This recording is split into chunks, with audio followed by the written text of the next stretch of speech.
깊이 있는 시선으로 오늘을 바라보는 뉴스 퍼레이드 문을 엽니다. 네, 오늘의 주요 뉴스 보시겠습니다. 업무 개시 명령을 거부한 전공의에 대한 정부의 처분이 오늘부터 본격 시작될 전망입니다. 미 복귀자에 대해선 현장 조사를 한 뒤에 면허 정지 등 조치를 취한다는 방침입니다.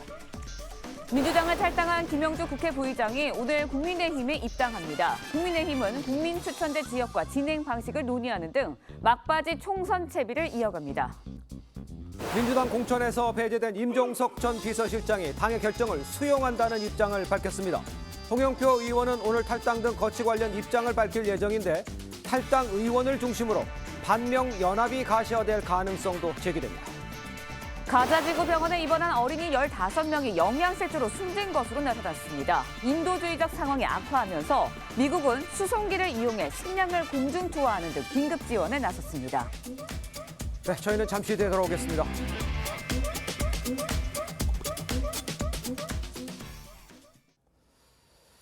시청자 여러분 안녕하십니까? 3월 첫 월요일 아침 뉴스 퍼레이드 이상목입니다. 민주당 공천에서 배제된 후에 탈당한 이 김영주 국회 부의장 오늘 국민의힘에 입당합니다. 자신의 지역구인 영등포 갑에서 국민의힘으로 출마할 가능성이 유력합니다. 국민의힘은 후보를 국민에게 추천받는 이 국민추천제 지역과 진행 방식을 논의하는 등 막바지 총선 채비를 이어갑니다. 첫 소식 한성원 기자입니다. 민주당 공천 과정에서 하위 20%로 분류되자 이에 반발하고 탈당한 김영주 국회 부의장. 민주당이 저에게 의정활동 하위 20%를 통보했습니다. 영등포 주민을 대표하는 국회의원으로서 모멸감을 느낍니다. 오늘 당적을 옮겨 국민의힘에 입당합니다. 한동훈 국민의힘 비대위원장은 1일 탈당한 김 부의장을 만나 입당을 권유했습니다. 저희가 어떤 정치가 필요하다. 대한민국과 동료 시민을 위해서 어떤 정치가 필요하다라는 점에 대해서는 많은 공감대를 이루고 있다. 농구 선수 출신으로 한국노총에서 활동한 뒤 2004년 비례대표로 정계 입문한 김 부의장은 서울 영등포 갑에서 내리 3선을 했고 문재인 정부 시절 고용노동부 장관을 지냈습니다. 김 부의장은 자신의 지역구인 영등포 갑 출마가 유력합니다. 국민의힘에서 그 당론과 소신이 다르면 충분히 얘기할 수 있다. 그게 제가 얘기하는 진영 논리의 정치를 국민의힘 공관위는 후보를 직접 국민에게 추천받는 국민추천제 지역과 방식을 논의합니다. 아직 공천 방식이 정해지지 않은 서울 강남권과 TK, PK 지역, 이른바 여권 텃밭에서 지역구가 선정될 것으로 보입니다. TV조선 한송원입니다. 민주당 공천 내홍이 계속되고 있는 가운데 어떤 행보를 보일지 관심이 쏠렸던 임종석 전 비서실장. SNS를 통해서 당 결정을 수용한다는 입장을 밝혔습니다. 본인이 정치는 생물이라고 밝혀서 향후 어떤 행보를 보일지 관심이 쏠립니다. 한편 공천에서 배제된 홍영표 의원이 이르면 오늘 탈당 입장을 밝힐 예정입니다. 이러한 상황에 탈당 의원들을 중심으로 한 이 반 이재명 연합이 가시화될 수 있다. 이런 전망도 나옵니다. 민주당 소식은 권영석 기자가 전하겠습니다. 임종석 전 비서실장은 서울 중성동갑 공천에서 배제되자 탈당 가능성을 내비쳤습니다. 탈당이나 무소속 출마까지 고려하시고 정치는 생물이라고 말씀드린 점도 바로 그 질문에 대한 답이 될 것 같습니다. 주말에는 이낙연 새로운 미래 대표와 만났습니다. 임 전 실장은 탈당과 무소속 출마 등 여러 가능성을 고심 중인데 일단 오늘 새벽 SNS를 통해 당 결정을 수용한다는 입장을 밝혔습니다. 하지만 이 대표는 임 전 실장을 만난 뒤 민주세력 결집과 확장을 위해 할 일이 생겼다며 어제 예정됐던 광주 출마 회견을 연기했습니다. 친문 홍영표 의원은 민주당 탈당 결심을 굳힌 것으로 알려졌습니다. 홍 의원은 김영주 의원의 국민의힘 입당을 두고 이재명 당을 향한 야욕이 만든 비극이라며 마침내 일어설 시간이 다가온다고 했습니다. 두 사람이 민주당을 탈당하면 이낙연 대표 등 친문 세력을 중심으로 반명 연합이 만들어질 가능성도 제기됩니다. 당 공천에 반발해 탈당한 의원은 서른, 이수진 등 이미 5명에 달합니다. 공천 갈등이 격화되는 가운데 이재명 대표는 오늘 민주당 최고위를 주재해 관련 입장을 낼지 주목됩니다. TV조선 권영석입니다. 이른바 명룡대전이 치러지는 인천 계양을 후보가 확정된 뒤 민주당 이재명 대표와 국민의힘 원희룡 전 장관 지역구에서 처음으로 마주쳤습니다. 묘한 신경전이 오갔는데 이곳은 선거구 획정에 따른 지역구 조정을 두고도 여야 간의 기싸움이 벌어지고 있기도 합니다. 정민진 기자가 자세히 짚어봤습니다. 빨간 목도리를 하고 인천 계양의 한 성당을 찾은 원희룡 전 장관이 파란 목도리를 한 이재명 대표와 악수하며 한마디 건넵니다. 안녕하세요. 결국 오셨군요. 계양을 지역 출마와 비례대표 출마 등 여러 가능성이 제기되던 이 대표가 전날 지역구 출마를 확정짓자 원 전 장관이 견제구를 던진 겁니다. 이번 선거구 획정으로 계양을 일부 지역이 조정됐는데 결과적으로 야당세가 높아졌다는 관측도 나옵니다. 지난 대선에서 민주당이 앞섰던 작전서 운동이 계양을로 편입되고 지난 재보궐선거에서 1.58%포인트 차이로 국민의힘이 선방한 계산 일동은 옆 지역구인 계양갑으로 조정됐습니다. 원 전 장관은 최근 민주당 공천 상황에 빗대 유권자도 비명 행사라고 했는데 민주당은 선관위 원안과 동일하다며 민주당에 유리하게 조정했다는 주장은 허위 사실이라고 반박했습니다. 원 전 장관은 최근 한 식당에서 악수를 거부당하기도 했습니다. 알겠습니다. 민주당원이라도 악수할 수 있죠. 원 전 장관은 개의치 않는다며 유권자들을 꾸준히 만나겠다는 입장입니다. TV조선 정민진입니다. 네, 친문 핵심 임종석 전 비서실장 조금 전에 SNS 통해서 당의 결정을 수용한다 이런 입장을 밝혔습니다. 공천 심사에 반발해서 민주당을 탈당한 김영주 국회 부의장은 오늘 국민의힘에 입당합니다. 이 정치권 소식 지금부터 자세히 짚어보겠습니다. 네, 노동일 파이낸셜 뉴스주필 차재원 부산가톨릭대 특임 교수 함께합니다. 안녕하십니까? 네, 안녕하세요. 반갑습니다. 자, 먼저 국민의힘 상황부터 좀 보죠. 김영주 의원, 이 한동훈 위원장과 이 3.1절 만찬 이틀 만에 국힘 입당을 선언을 했죠. 이상민 의원에 의해서 민주당 현역 의원 두 번째입니다. 국민의힘 합류인데 지금 비워둔 영등포 갑지역 전략공천 이건 다 얘기가 됐다 이렇게 보면 되겠습니까? 그래서 전략공천 가능성이 있으니까 입당을 권했고 예. 입당하는 거 아니겠습니까? 가능성은 충분하지만 저는 바람직하진 않은 정치 행보라고 생각합니다. 예. 김영주 전 부의장이 합리적인 분이고 또 상식적인 분이고 좋은 의원이라고 생각합니다. 또 하위 20%로 이렇게 하겠다는 건 저도 이해하지 못하는 예. 그런 결정인 것 같고요. 그렇지만 정치적 행보는 사실은 어제까지 바로 있던 당을 탈당해서 예. 그야말로 바로 그냥 상대당으로 간다는 것 저는 정치 도의상으로도 그렇고 바람직하지 않은 그런 결정이라고 생각합니다. 예. 무소속으로 출마한다 탈당해서 네. 그것까지는 이해할 수 있지만 바로 상대당으로 가서 또 공천을 받고 네. 그것도 전략 공천을 받고 출마한다는 건 바람직하지 않은 생각이고요. 그야말로 기본적으로 과거 이상민 의원이 있지 않습니까? 그렇습니다. 이상민 의원이 입당한 그런 것과는 조금 경우가 다르다고 생각합니다. 꾸준하게 이재명 대표 체제를 비판해왔던 사람이 이상민 의원 아닙니까? 예. 그런데 김 전 부의장도 탈당 선언을 하는 그 과정에서 지금까지 그에 대해서 그야말로 이재명 대표 당을 만드는 예. 사당원에 대해서 침묵을 지킨 거에 후회스럽다는 그런 취지 말했지 않습니까? 예. 가만히 있었다는 거죠, 그동안. 그러니까 공천을 받았다면 역시 가만히 있었을 거 아니겠습니까? 예. 공천 탈락하니까 이와 같은 행보를 보이는 것 바람직하지 않다 이렇게 생각하고요. 네. 한동훈 위원장이 그동안 멋진 공천, 감동적인 공천 했지 않습니까? 그걸 바탕으로 이기는 공천을 해야죠. 김 전 부의장이 영등포에 출마하면 이길 가능성은 있다고 생각합니다. 예. 물론 그렇지 않을 가능성도 있고요. 그러나 이기는 것만이 목적은 아니지 않습니까? 정치의 목적이. 예. 그러니까 그런 점에서 저는 바람직하지는 않은 행보 아닌가 이렇게 생각합니다. 알겠습니다. 김영주 국회의장의 이야기를 좀 드리자면 글쎄 이제 진영 논리보다는 여의도 정치를 바꾸자는 한동훈 위원장의 발언에 공감했다. 이래서 옮겼다라는 얘기도 했다라는 얘기를 제가 추가로 좀 드리겠습니다. 자, 이재명 대표는 김 부의장의 과거 채용 비리 의혹이 충분하게 소명되지 않았다는 이유를 꺼내 들었습니다. 한 비대위원장이 반박에 나섰죠. 함께 들어보겠습니다. 김영주가 0점이면 혹시 이재명은 마이너스 한 200점쯤 되나요? 김영주 부의장은 좌우 가리지 않고 균형적인 감각을 가지고 의정 활동을 해 오신 분입니다. 그냥 공적인 이익에 더 앞서서 공모하겠다는 자세만 있다면 저희는 얼마든지 저희랑 같이 할 수 있다고 생각합니다.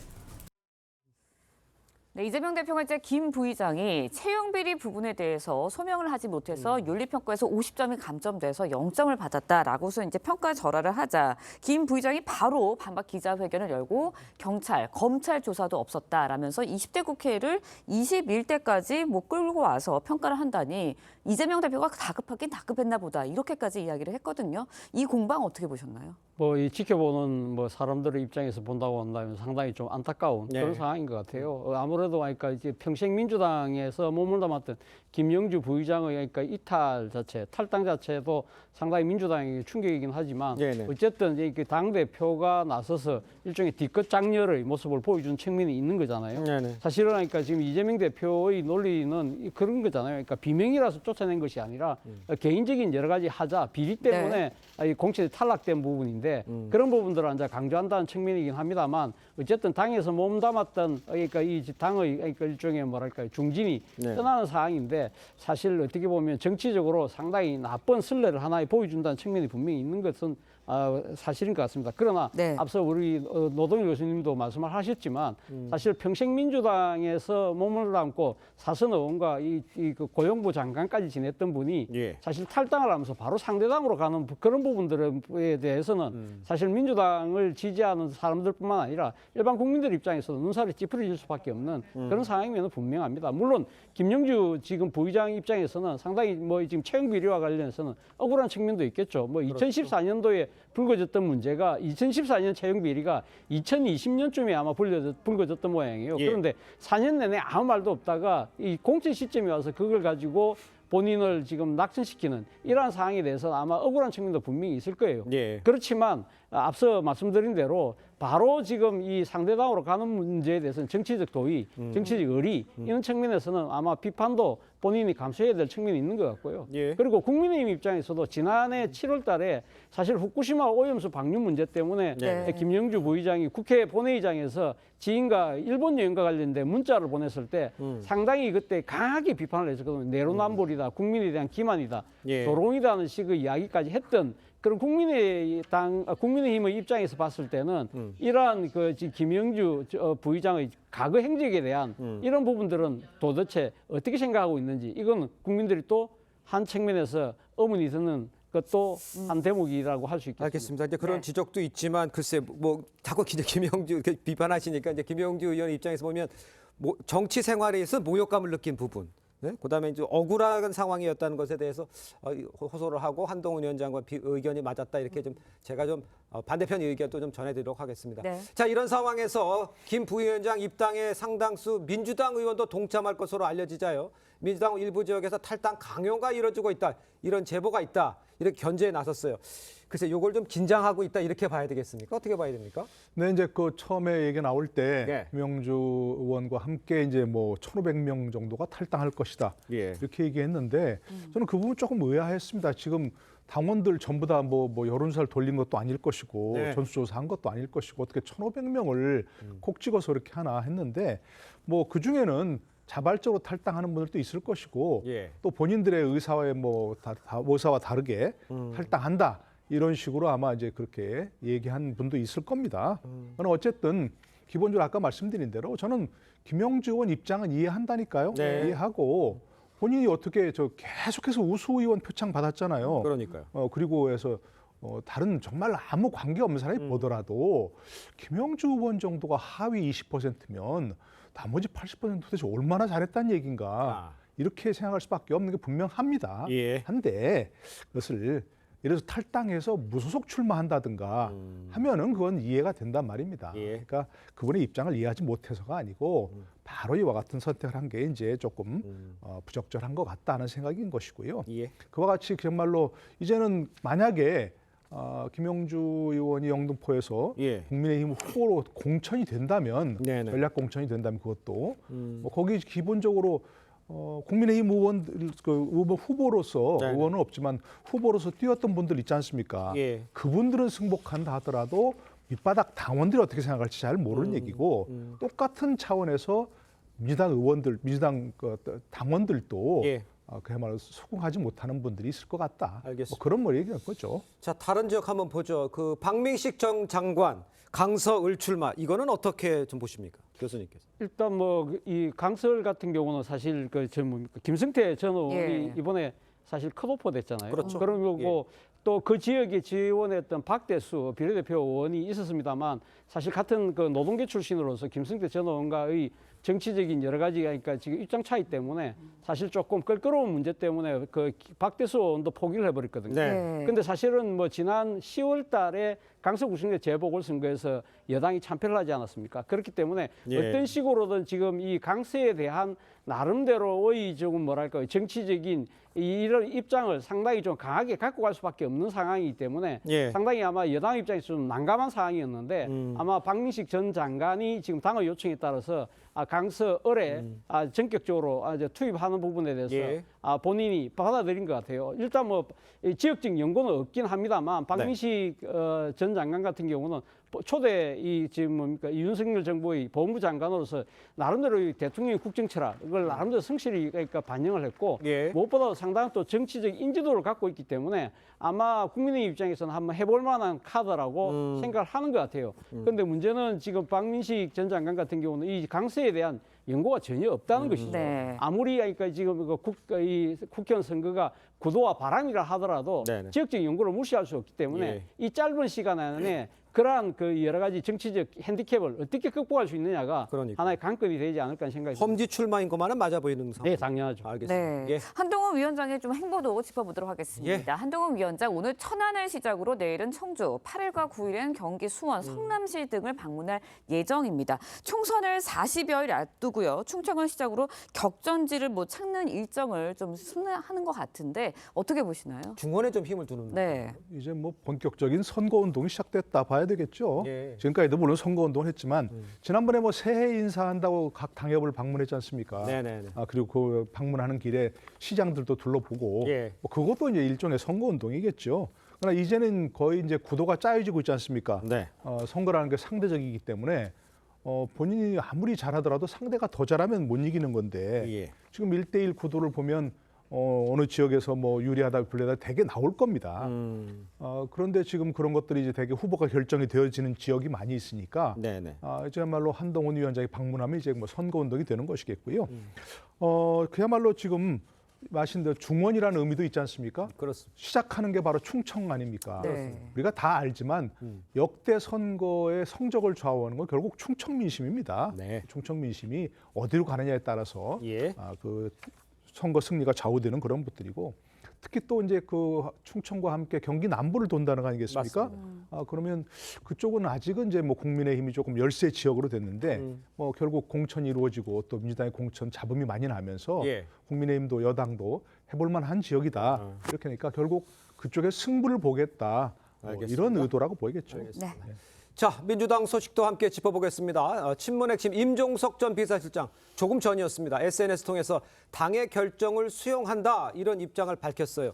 글쎄요, 이낙연 대표하고도 좀 만났고 이런 일들이 있었는데 탈당할 거 아니냐 이런 얘기도 있었는데 결국은 남네요. 이건 어떻게 봐야 됩니까? 일단 아마 이게 당의 주인으로서 떠날 수 없다는 생각을 한 것 같아요. 예. 그러니까 지금 본인 입장에서는 이제 이재명 대표가 주도하고 있는 이 공천에 대해서 강한 비판 그리고 또 본인의 또 이제 상당한 억울함도 있겠습니다만 예. 본인 입장에서는 당의 주인, 이 소위 말하는 이 친문계들이 당을 떠나서는 안 되겠다는 생각을 아마 한 것 같습니다. 그리고 또 실질적으로 현실적으로 계산했을 때 본인이 지금 당을 떠나서 지금 이 제3당 또는 뭐 무소속으로 출마를 한다 하더라도 네네. 본인이 당선은 이어질 수 없다. 그리고 또 한편으로는 만약에 본인이 직접 나가서 뛸 경우에는 일종의 뭐랄까 적정 분열에 의해서 국민의힘에게 어부지리를 해줄 수 있다는 그런 측면도 감안한 것 같고요. 좀 더 미래를 내다본 나름대로 선택이 아닐까 하는 생각이 드는데 예. 그 미래라는 것은 이번의 지금 이재명 대표가 주도하고 있는 이 공천이 사실상 민주당의 승리를 가져오지 못할 가능성도 크다고 보는 것이죠. 네네. 그렇다고 한다면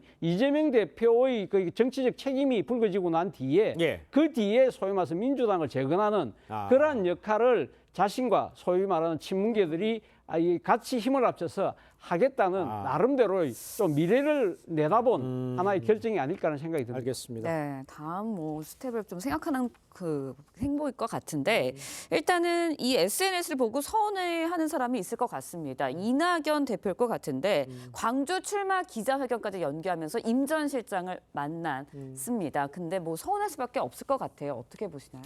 이낙연 대표로서는 굉장히 힘이 빠지는 일 아니겠습니까? 예. 광주 출마 기자회견까지 연기하면서 임종석 전 실장 만나고 또 뭐 다른 분들 만나고 이렇게 했었는데 예. 막 큰 기대를 했을 거예요. 그러나 임종석 전 실장 측에서 본다면 입장에서 본다면 아까 말씀하신 대로 우리가 주인인데 어딜 가냐 하는 게 분명히 있을 거예요. 예. 지난번 윤영찬 의원 탈당을 만료했을 때 임종석 실장이 굉장히 앞에 나서 적극적으로 만류했다는 거 아닙니까? 그 논리가 바로 우리가 주인인데 어디 가냐 하는 게 첫 번째고, 두 번째는 총선 끝나면 결국 이 대표 흔들릴 건데 그때 우리가 당을 접수하자 이거 아니었겠습니까? 그러니까 뭐 그런 차원에서 기본적으로 탈당을 하지 않고 결정한 거 아니겠습니까? 예. 그러니까 근데 좀 임종석 실장 당장 뭐 이낙연 대표 함께하지 않는다 하더라도 네. 기본적으로 선거가 끝나면 또 민주당 구도가 어떻게 될지 모르거든요. 그러니까요. 그때는 얼마든지 함께할 수 있는 그런 기회가 또 있을 것 같습니다. 당권 도전이야 끝나고 할 수 있지만 어느 정도의 성과가 나오는지를 지금 우리는 예상할 수 없지만 그렇죠. 그 당권 도전에서 당을 다시 뭐 표현이 좀 그렇습니다. 접수한다, 중심을 잡는다. 이게 가능한 시나리오긴 합니까? 어떻게 보십니까? 그렇죠. 뭐 지금 결국은 이제 총선 승리가 그렇습니다. 만약에 민주당이 담보가 된다고 한다면 사실 이 지금 임종석 전 실장의 생각이 사실 현실화되기는 힘들겠죠. 그러나 네. 만약에 지금 민주당이 목표하고 있는 제1당이 네. 안 될 경우에는 아마 이재명 대표에 대한 책임론이 분명히 불거질 수밖에 없는 상황이 될 것이고요. 예. 그런 상황이 된다고 한다면 이재명 대표가 공천을 줘서 당선된 현역 의원이라 하더라도 예. 상당히 흔들릴 수밖에 없을 거라고 아마 임종석 전 비서실장과 친문계는 그렇게 계산을 하고 있는 것 같아요. 그런 상황이라고 한다면 예. 이 지금 당에서 무너지고 있는 이 여러 가지 민주주의 원칙들을 바로 세워야 된다. 그러한 부분들이 앞으로 지금 70년 동안 이어져 왔던 민주당의 이 정통성, 예. 정당성이라는 차원에서도 본인들이 좀 더 명분을 갖고 있다고 본인들을 판단하고 있는 것 같아요. 그렇기 때문에 그 문제는 결국은 지금 만약에 이재명 대표가 주도하는 이 공천이 만약에 총선에서 제1당이 되고 뭐 더 나아가서는 가반 이상의 성적을 가져올 경우에는 아마 이런 친문들의 이제 상당한 미래를 내다본 이러한 결정들은 일종의 뭐랄까요, 물거품이 될 그렇죠. 가능성도 없지 않아 있겠습니다. 예, 네. 그렇군요. 일단 뭐 임종석 전 비서실장은 당에 남기로 결정을 했는데 컷오프가 확정된 홍영표 의원, 탈당 후 민주연대를 꾸리는 서른 의원 어떤 행보를 보일지 또 관심이 집중되고 있는데 일단은 이낙연 대표 측과 접촉을 하고 있는 것으로 알려져 있거든요. 이들은 어떻게 될까요? 기본적으로 임종석 전 실장이 탈당을 하지 않고 또 서른 의원이나 홍영표 의원 같은 경우는 탈당을 지금 시사하는 발언을 하는 것은 그렇습니다. 현역이냐 아니냐 차이도 있는 겁니다. 임종석 전 실장이 현역이 아니지 않습니까? 그렇습니다. 그러니까 예. 편하게 예. 탈당하지 않고 만약에 당에서 뭐 어디 이른바 험지에 좀 나가달라 이렇게 요청한다면 흔쾌히 나갈 수 있는 거죠. 예. 본인으로서는 지금 엄청 정치인들로서는 지금 엄청난 큰 장이 선 거 아닙니까? 예. 그런 때 거기 참여하는 것과 참여하지 않는 게 너무 다르니까요. 네. 그러나 이제 홍영표 의원이라든지 서른 의원 같은 경우는 지금 당장 본인이 현역으로 있고 그 지역에서 또 지지자들이 본인에게 출마를 또 강력하게 요청하는 사람도 있을 거 아니겠습니까? 지지자들 예. 사이에서는. 예. 그리고 본인도 여기서 그냥 그만두기는 아쉬운 부분이 있고요. 뭐 탈당해서 이제 뭐 무소속 출마나 아니면 어디 그야말로 뭐 새로운 미래에 합류하는 예. 두 가지 방안이 있을 텐데 서른 의원은 아직 조금 망설이는 것 같아요. 그렇습니다. 지역에서 워낙 무소속 출마를 요구하는 그런 의견이 많이 있다. 예. 여기도 조금 더 고민하는데 홍영표 의원 알겠습니다. 같은 경우는 지금 새로운 미래에 더 참여할 가능성이 있다. 현재로서는 더 좀 커 보입니다. 알겠습니다. 자, 이런 상황에서요. 민주당이 주도하는 이 범야권 비례대표 위성정당이죠. 비례위성정당 이 공식 출범했습니다. 이재명 대표도 창당대회에 참석을 했습니다. 그런데 진보당, 새진보연합, 시민사회 총 참여하는데 종북으로 의심받는 세력들도 있다. 이랬기 때문에 도대체 민주당은 왜 이런 세력들과 함께 손을 잡으려 하느냐 이런 지적도 나올 수 있는 것 같아요. 예, 뭐 충분히 그런 비판을 아마 감수할 수밖에 없을 것 예. 같아요. 그런데 민주당이 이런 식으로 그러니까 지금 다른 정당들과 시민단체까지 아우르는 네. 이러한 위성정당을 만드는 이유는요. 결국은 그거 아니겠습니까? 위성정당에 대한 명분 자체가 상당히 약했잖아요. 본인들이 지금 사실은 이제 지난 대선 때 위성정당을 만들지 않겠다고 했음에도 불구하고 여러 가지 지금 지역이나 이런 표계산 때문에 지금 할 수밖에 없는 상황이지만 예. 그렇다고 한다 위성정당을 만들었을 때 민주당만 했을 경우에는 이 거대 이제 정당이 다 이 군소정당들까지 다 독식하는 그러니까 그러한 그 비판을 모면하기 위해서라도 일종의 군소정당들을 그러니까 포용시키고 그들에게 좀 더 앞선 번호를 준다. 이 소위 말하는 위성정당을 만든 데 대한 비판을 불식시키려는 의도가 첫 번째인 것 같고요. 두 번째는 소위 말하는 이 진보 단일화를 하겠다는 것도 목표가 있는 것 같습니다. 지금 이 비례뿐만 아니라 그러니까 지역구에서도 사실은 이 지금 진보 세력들과 같이 단일화를 하는 여러 가지 그러니까 경선을 하겠다는 거지 않습니까? 예. 그렇기 때문에 지금 다 본인들이 지금 뭐 일단 국회를 지배하고 있는 거대 의석을 갖고 있습니다만 어쨌든 야당이기 때문에 예. 지역 선거에서도 일종의 뭐랄까 야권 분열이 아니라 야권 단일화 노선으로 가겠다는 그러한 계산 때문에 이렇게 이 같이 다 모여서 한 당을 만듭니다만 예. 지적하신 것처럼 소위 말해서 종북 논란이 있는 과거 통합진보당의 후신인 진보당까지 포용한 데 대해서는 예. 아마 민주당 지지층 내에서도 상당한 반발이 있지 않을까. 그리고 더 나아가서는 중도 무당층들이 상당히 민주당에 대한 일종의 뭐랄까요. 그러니까 심리적 거부감 이런 부분들도 있기 때문에 과연 정치적 득실이 어떻게 끝날지는 최종 우리가 결과를 봐야 알 수 있겠습니다. 그렇겠네요. 네. 이번에는 민주당의 공천 이야기도 좀 해보도록 하겠습니다. 나경원 전 의원이 공천된 서울 동작을에 추미애 전 장관 등이 거론되기도 했었죠. 그런데 결국은 류사명 전 총경이 공천이 됐습니다. 민주당의 공천 어떻게 보시나요? 어떻게 평가하시나요? 그분만 놓고 본다면 이해할 수 없는 공천이 분명합니다.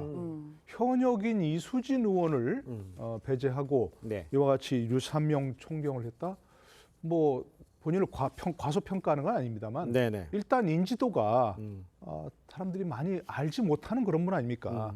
지난번 뭐 행안부의 경찰국 신설할 때 뭐 총경회를 주재하면서 조금 알려지긴 했습니다만 예. 현역 의원 이수진 의원에 비해서 지역에서는 특히 별로 인지도가 없는 분 아니겠습니까? 이분이 또 주로 경찰 그 활동을 예. 부산 울산 지역에서 했거든요. 네네. 그렇기 때문에 이수진 의원과 비교해도 그렇고 또 추미애 전 장관과도 비교해도 그렇고 영 글쎄 뭐 비교가 어려운 그런 분인데 왜 이런 분을 공천했는지 저 개인적으로는 예. 참 이해가 안 되는 그런 부분입니다. 물론 이제 그 뭐 조직이 있고 하니까 예. 해볼 만은 한다 이렇게 생각을 할 수 있겠습니다만 네. 그 조직도 지금 이수진 의원이 반발하면서 이수진 의원을 지지하는 조직도 꽤 있을 거 아니겠습니까? 그렇겠죠. 그렇다면 이수진 의원이 그야말로 100% 흔쾌하게 돕지 않는 이상 그것은 쉽지 않은 승부 아닐까 싶습니다. 알겠습니다. 자, 이재명 대표, 원희룡 전 장관 명령 대전도 확정이 됐습니다. 예, 어제 이 두 후보가 지역구에서 이제 마주쳤죠. 이제 개항에 있는 한 성당에서 이제 짧게 인사도 나눴는데 지금 상황에서 보면 이제 지역구가 조금 조정이 되면서 이재명 대표에게 또 유리하게 된 거 아니냐 이런 지적도 나오고 있는데 현장 상황은 좀 어떻습니까? 일단 뭐 지금 지역구의 그 조정이 좀 있었습니다. 예. 그러니까 지금 이 인천 계양 갑이 인구가 지금 하안에 약간 못 미쳐서 네. 결국은 지금 이 계양 내에서 좀 더 인구가 많은 계산 1동과 계산 3동이 계양 갑으로 갔다고 그래요. 네. 대신에 이 지금 작전 서운동이 이 일종의 뭐랄까 그 계양을로 옮겨왔는데 지금 이 계양 갑으로 간 이 계산 1동과 계산 3동이 좀 구도심이라서 노령층들이 많아서 조금 더 상대적으로 보수세가 조금 더 할수 좀 있다. 두드러진 이 지역이라서 네네. 이재명 대표 입장에서는 껄끄러운 지역이 빠져나가고 사실은 작전서 운동에는 젊은 층들이 많이 살기 때문에 민주당이 유리하다고 그래요. 그렇기 예. 때문에 일단 선거구 조정 자체는 사실 이재명 대표에게 상당히 유리한 측면으로 진행됩니다만 그렇다고 해서 원희룡 전 장관이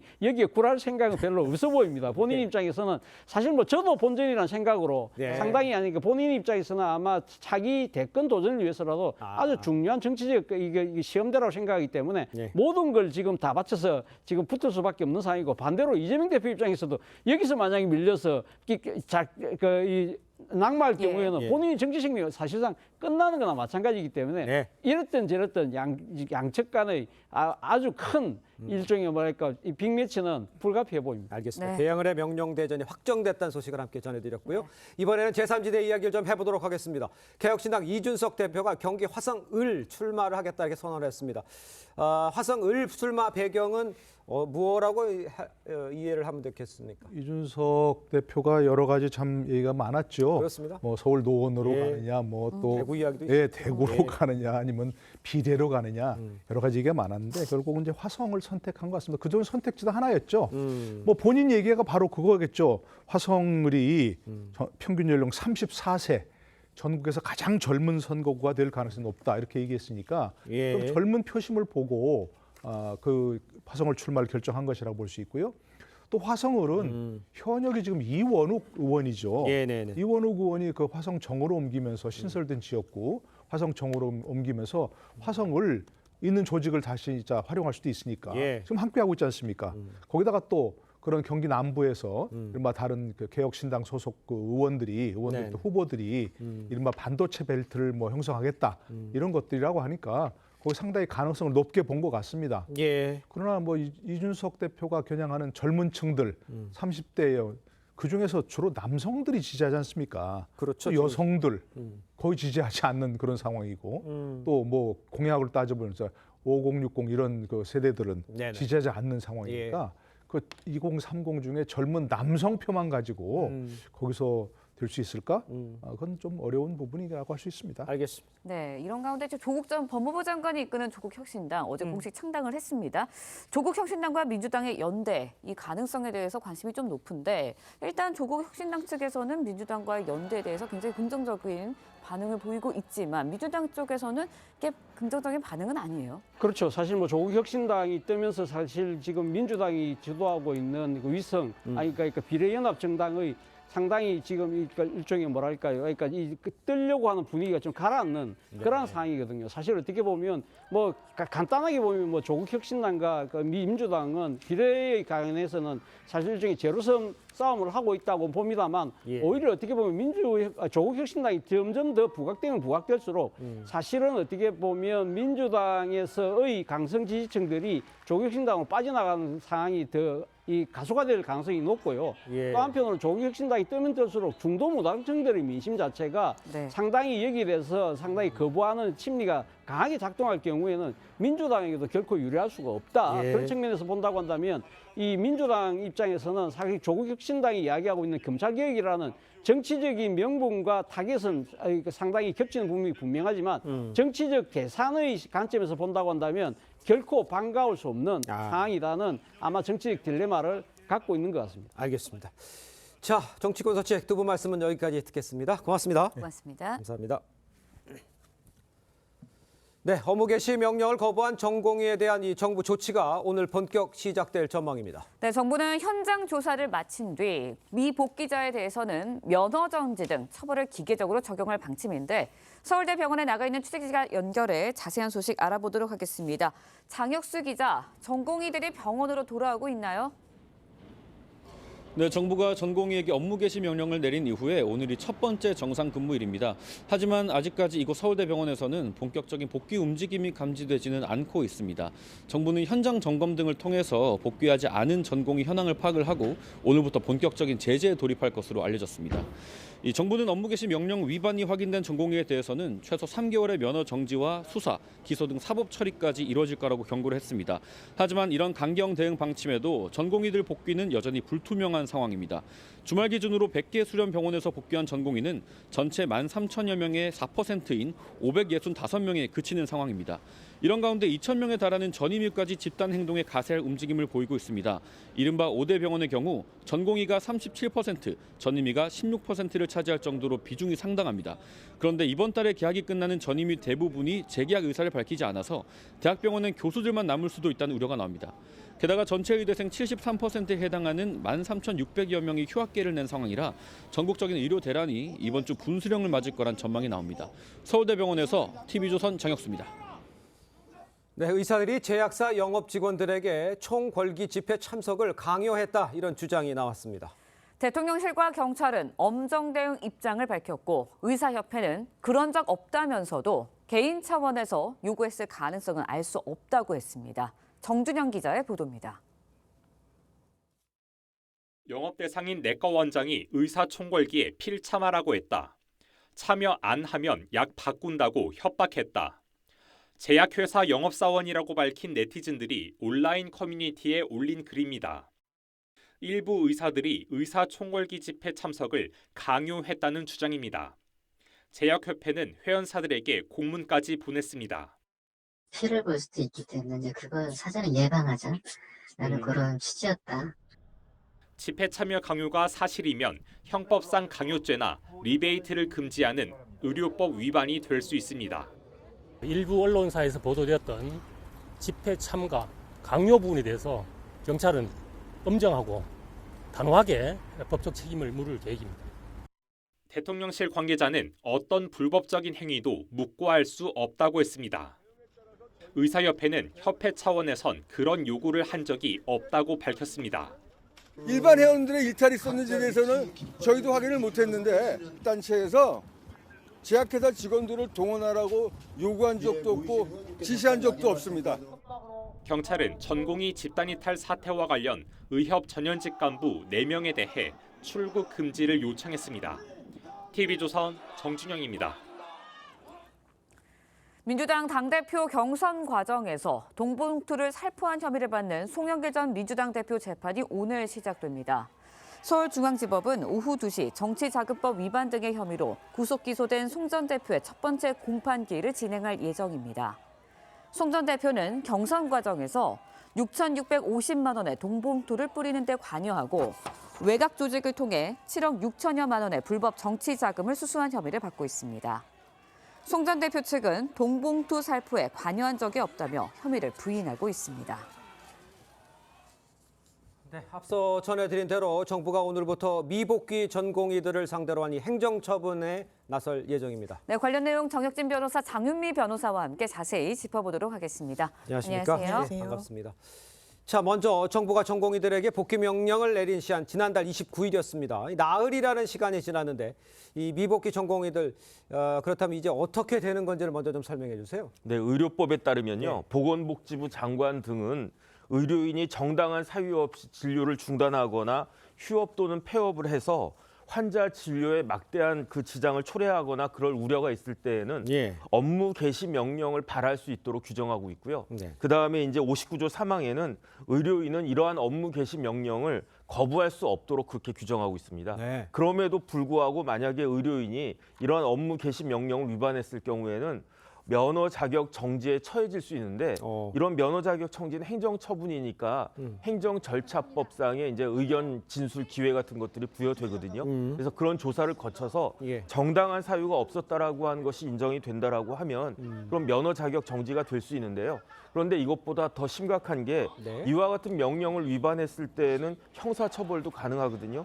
88조의 의료법 88조에 따라서 3년 이하 징역도 가능한데 그런데 중요한 거는 만약에 이렇게 실형을 받거나 실형에 대한 집행유예가 나왔을 때에는 면허 자격 정지뿐만 아니라 면허 취소까지도 가능할 수 있도록 그 의료법 65조에 규정이 되고 있기 때문에 이러한 절차를 정부에서 밟게 되지 않을까 저는 그런 생각이 듭니다. 그렇군요. 네. 그런데 저희가 앞서서도 전해드렸지만 의사들이 제약회사 직원들에게 집회 참석을 강요했다는 의혹이 제기됐습니다.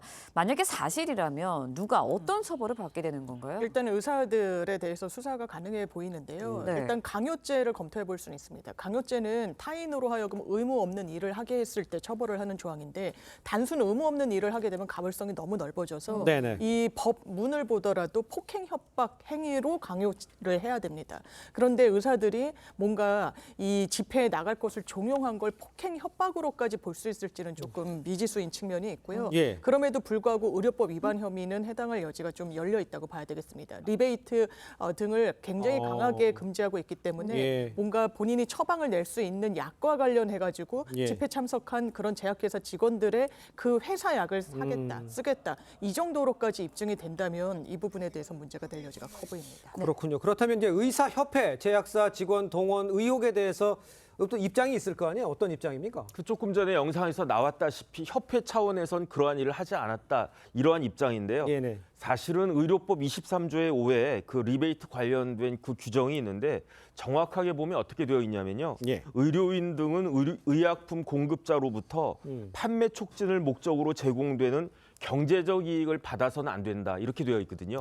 그런데 저렇게 집회에 동원하는 것이 과연 경제적 이익인가 여기에 대해서는 다툼의 여지가 있을 수 있을 것 같고 그런데 이 경제적 이익을 구체적으로 금전, 물품, 편익, 뭐 향응 이런 거 말고 노무까지도 포함시키고 있긴 한데 이렇게 집회 참가가 경제적 이익인지 여부에 대해서는 다툼의 여지가 있어 보이긴 하는데 더 중요한 건 뭐냐면요. 이거는 법적인 문제를 떠나가지고 도덕적인 문제 아니겠습니까? 이거는 우리나라에서 제일 많이 배우고 가장 존경을 받는 집단인 의사들이, 의사 선생님들이 그 어떻게 보면은 그 의리라고 할 수 있는 그 제약회사 직원들에게 굉장히 큰 갑질을 한 것이다 이렇게 되었기 때문에 이거는 굉장히 도덕성에 대해서 이제 굉장히 문제가 될 수 있을 것 같고 이러한 부분들이 아마 이번 그 의료인들의 집회에 상당히 그 나쁜 그 인상을 주지 않을까 알겠습니다. 저는 그런 생각이 듭니다. 아직 확인된 건 아니고요. 제약사의 직원 동원 의혹이라는 것을 다시 한번 제가 정리해서 말씀드리겠습니다. 네, 일단 환자들의 입장에서는 전공의들의 병원 복귀를 빨리 바라고 있는 입장인데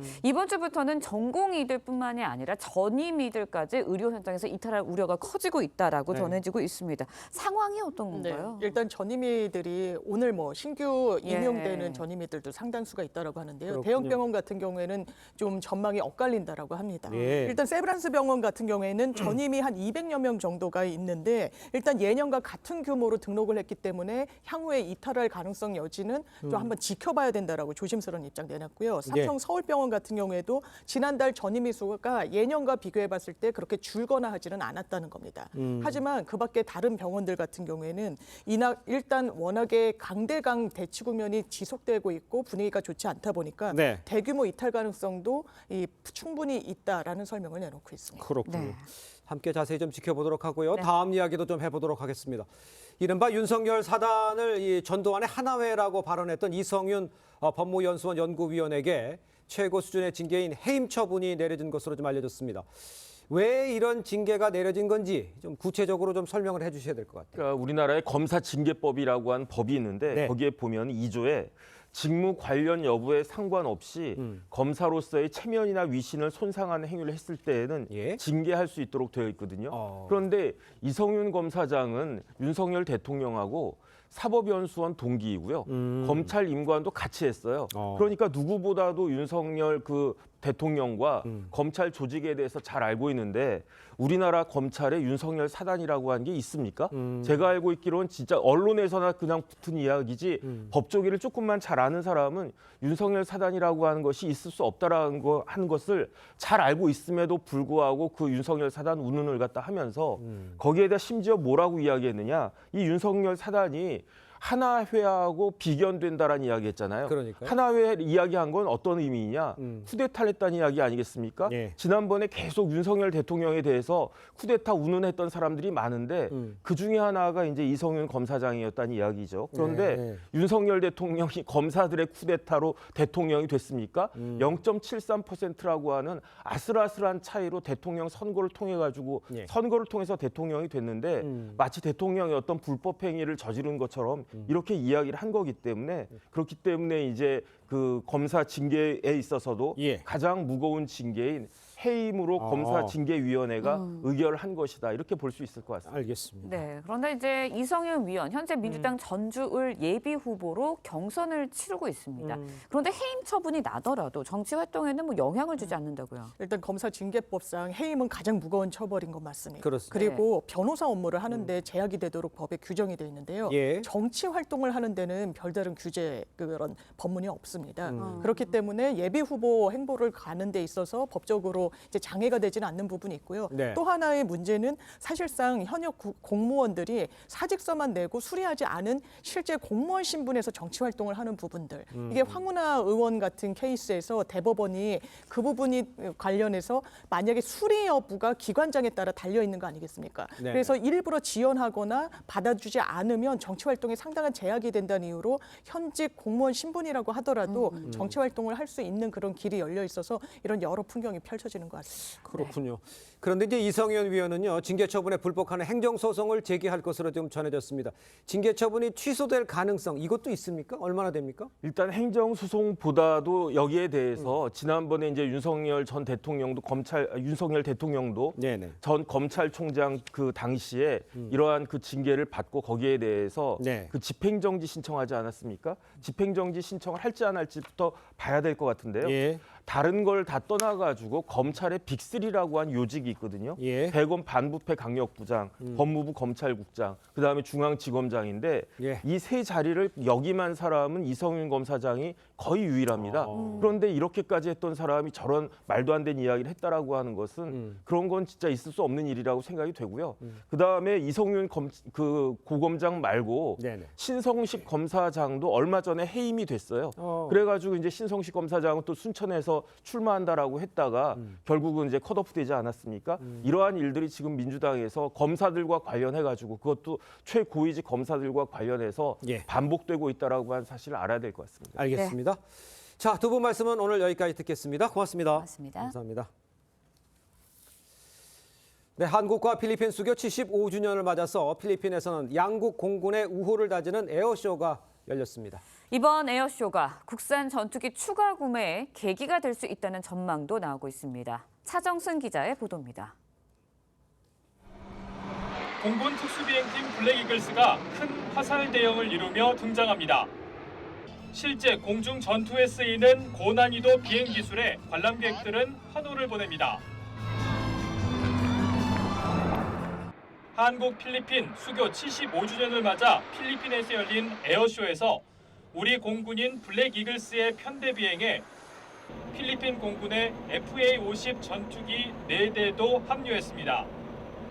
국산 T-50 항공기를 기반으로 만든 FA-50은 2015년 필리핀에 첫 도입된 이후 2017년엔 IS 테러 조직 소탕 작전에서 큰 성과를 내며 필리핀 주력 전투기로 자리매김했습니다. 양국 수교 75주년을 맞아 국산 항공기로 이루어진 양국 공군 편대가 함께 비행할 수 있어 뜻깊었습니다. 양국 우호를 다지는 이번 우정 비행을 계기로 전투기 추가 수출에 청신호가 켜졌다는 해석도 나옵니다. By flying with the Black Eagles, we are able to learn from their flight experiences and know-how. 최근 폴란드, 말레이시아와 수출 계약을 맺은 FA-50이 필리핀에도 추가 수출될 경우 K방산의 톡톡한 성과로 기록될 전망입니다. TV조선 차정승입니다. 이스라엘과의 전쟁이 계속되는 가자 지구에서 인도주의적 상황이 날로 악화하고 있습니다. 병원에 입원한 어린이 15명이 최근 영양실조로 숨졌는데 국제사회의 중재에도 휴전 협상은 난항을 겪고 있습니다. 황정민 기자의 보도입니다. 구호품 트럭이 도착하자 가자지구 주민이 몰려듭니다. 식량을 차지하려고 서로 뒤엉켜 몸싸움을 벌입니다.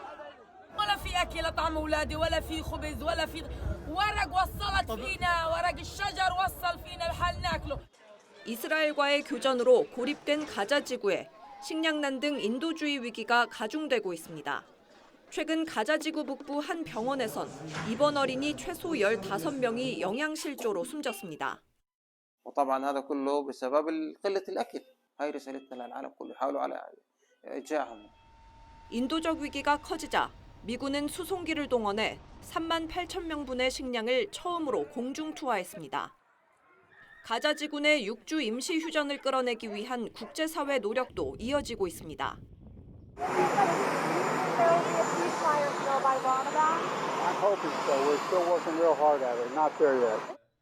하마스 측은 이스라엘군 완전 철군 요구를 접고 협상이 진행되는 이집트 카이로에 대표단을 파견했습니다. 하지만 아직 인질 석방 방식을 두고 이스라엘과의 입장차를 좁히지 못해 협상은 난항을 겪고 있습니다. TV조선 황정민입니다.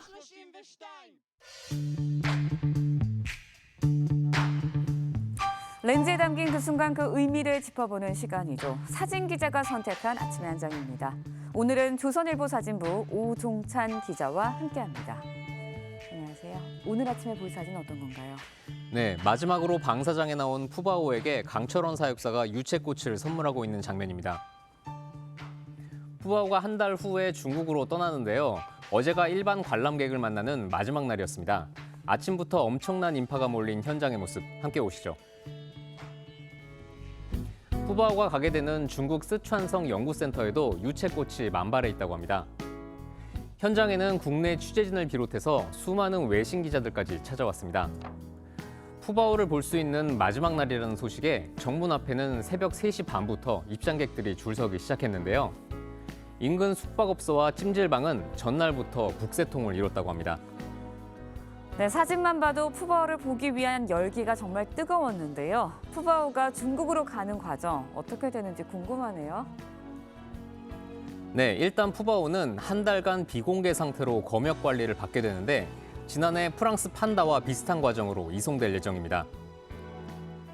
작년 7월 프랑스에서 태어난 판다 위안멍이 동물원을 나서는 장면입니다. 출국 당일 수많은 인파가 거리로 나왔고 영부인 마크롱 여사가 비행기 앞까지 와서 직접 배웅했습니다. 푸바오 역시 에어차이나 전세기를 이용할 것으로 보이는데요. 중국까지는 강철원 사육사가 동행할 예정입니다. 한국에서 태어난 푸바오가 낯선 환경을 마주해야 할 텐데요. 부디 잘 적응했으면 좋겠습니다. 지금까지 아침의 한장이었습니다.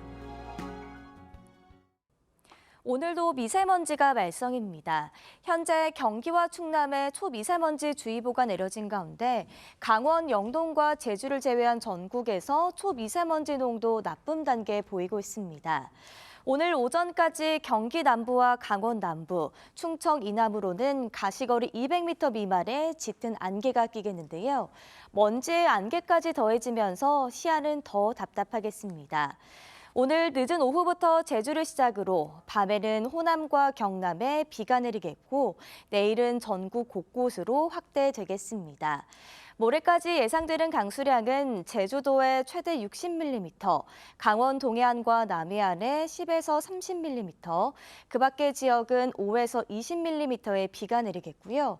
또 내일 오후부터 강원 산지를 중심으로 최대 15cm 이상의 폭설이 쏟아지겠습니다. 오늘 한낮 기온 어제보다 1도에서 4도 정도 높겠습니다. 서울과 춘천이 11도, 대전 13도, 대구 14도 예상됩니다.